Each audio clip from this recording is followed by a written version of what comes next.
नमस्कार दोस्तों, success study Baloda YouTube channel में आपका स्वागत है। राष्ट्रीय सर्वेक्षण 2024 की तैयारी के लिए हम लगातार वीडियो आपको उपलब्ध करवाते आ रहे हैं।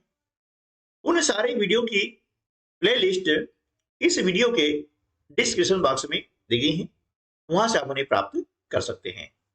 आज के वीडियो में हम उन महत्वपूर्ण अभ्यास प्रश्नों के बारे में बात करेंगे जो कि कमजोर लर्निंग आउटकम निकल के आए हैं मॉक टेस्ट क्रमांक 1 और मॉक टेस्ट क्रमांक 2 के विश्लेषण के पश्चात।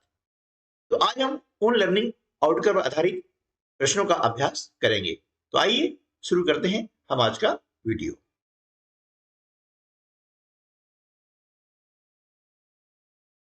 आप देख रहे हैं कि यहां पर एक विज्ञापन है और इस विज्ञापन में विभिन्न कविताओं के पोस्टर्स यहां पर दिए हुए हैं। नीचे लिखा हुआ है पढ़ो और फिर चाहो तो अपने दोस्त को उपहार में दे दो। उपहार मतलब गिफ्ट। इन्हें पढ़ना है और फिर आप यदि चाहते हैं तो अपने दोस्त को उपहार में दे सकते हैं। कविता पोस्टर के इस पहले गुच्छे में है 12 कविताएं।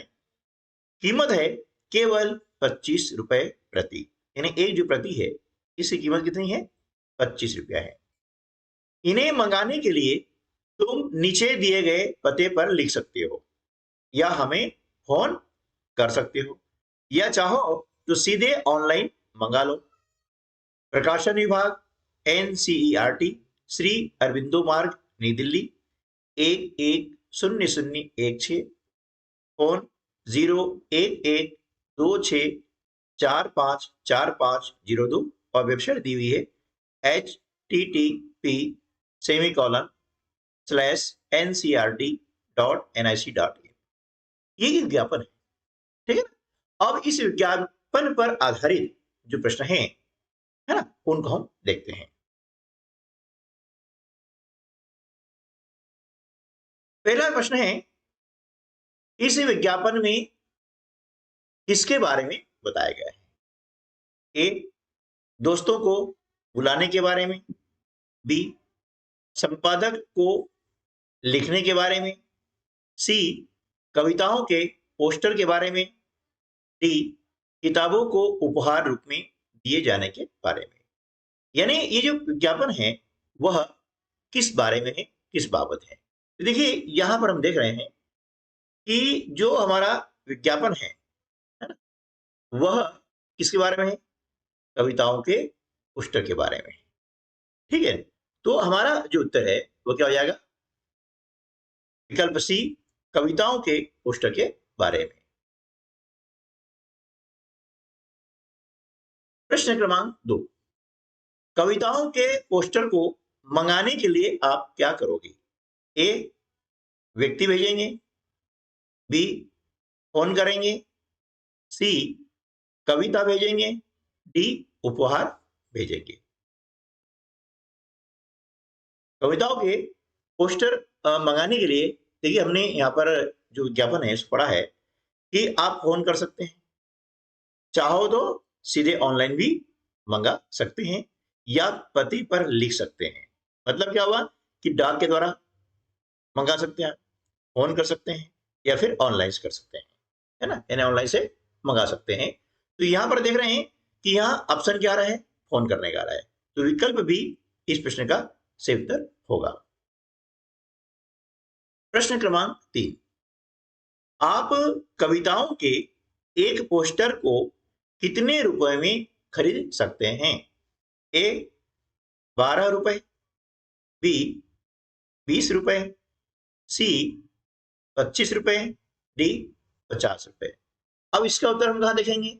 देखिए हमें देखना है पोस्टर को ध्यान से। तो यहां देख रहे हैं कविता पोस्टर के इस पहले गुच्छे में है 12 कविताएं, कीमत है केवल 25 रुपए प्रति, है ना। अब देख रहे हैं कि यहां पर कीमत कितनी है? 25 रुपए, यानी विकल्प सी जो है इस प्रश्न का सही उत्तर हो जाएगा।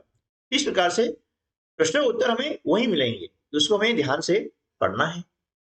अगला प्रश्न है, विज्ञापन में कविता पोस्टर के बारे में क्या बताया गया है? ए, कविताओं के पोस्टर खुद से बनाने के बारे में। बी, कविताओं के पोस्टर सजाने के बारे में। सी, पोस्टर मुफ्त में पाने के बारे में।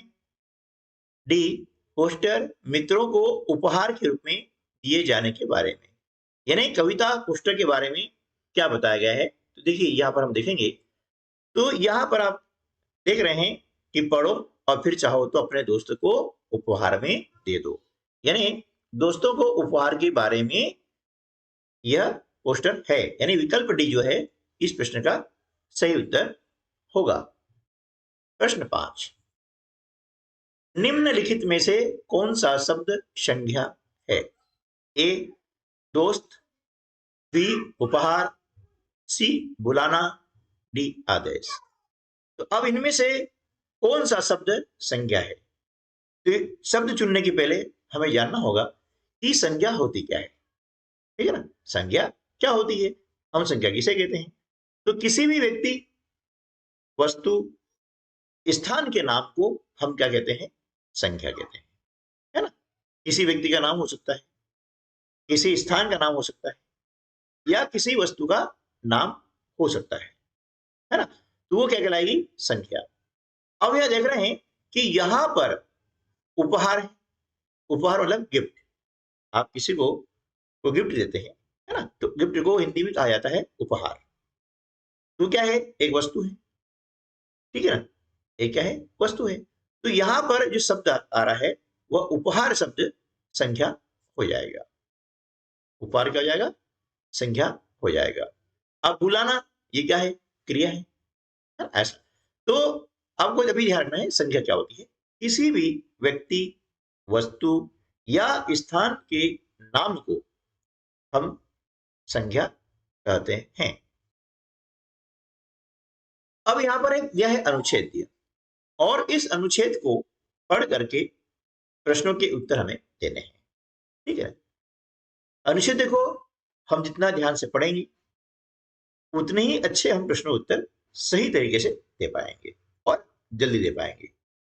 प्रश्न के उत्तर देने के लिए अनुच्छेद को यानी गद्यांश को पढ़ना बहुत ही जरूरी है। ठीक है?